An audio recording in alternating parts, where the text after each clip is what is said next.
রান্না বান্না চ্যানেলে সকলকে স্বাগত। আজকের রেসিপি ডিম পোস্ত। এখানে আমি একটা পেস্ট তৈরি করে নিচ্ছি, যার মধ্যে আছে কাজু, কিশমিশ, পোস্ত, আদা, টমেটো, কাঁচা লঙ্কা, পরিমাণ মতন চিনি দিয়ে একটা পেস্ট তৈরি করে নিয়েছি। কিছু পেঁয়াজ ক্যাপসিকাম কুচো নিয়েছি। কড়াইয়ে তেল দিয়ে পেঁয়াজ ক্যাপসিকামগুলো দিয়ে একটু হালকা ভেজে তার উপর থেকে কিছু রসুন কুচো দিয়ে ভালোভাবে ভেজে তুলে নিলাম। কিছু সিদ্ধ করে রাখা ডিম নিয়েছি, যার গাগুলো আমি একটা ছুরির সাহায্যে চিড়ে নিলাম।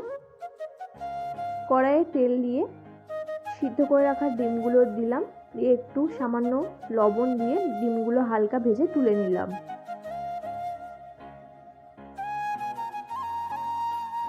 এখানে আমি একটা টিফিন কৌটোর মধ্যে যে পেস্টটা তৈরি করে রেখেছিলাম সেটা নিলাম, সিদ্ধ করে রাখা ডিম, পেঁয়াজ ক্যাপসিকাম যে ফ্রাই করেছিলাম সেটা পরিমাণ মতন দিয়ে একটু ফাটানো টক দই দিয়ে ভালোভাবে মিক্সড করে নিলাম।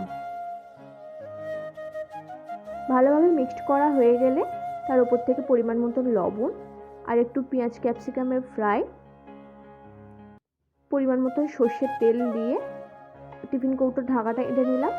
কড়াইয়ে জল দিয়ে একটা স্ট্যান্ড বসিয়ে টিফিন কৌটোটা দিয়ে একটা ঢাকা দিয়ে বেশ 30 মিনিট রান্না হতে সময় দিলাম, দিয়ে পরিবেশন করলাম আজকের রেসিপি। আমার চ্যানেলে আরও সুন্দর সুন্দর ভিডিও পেতে চ্যানেলটি সাবস্ক্রাইব করুন, লাইক কমেন্ট করতে ভুলবেন না।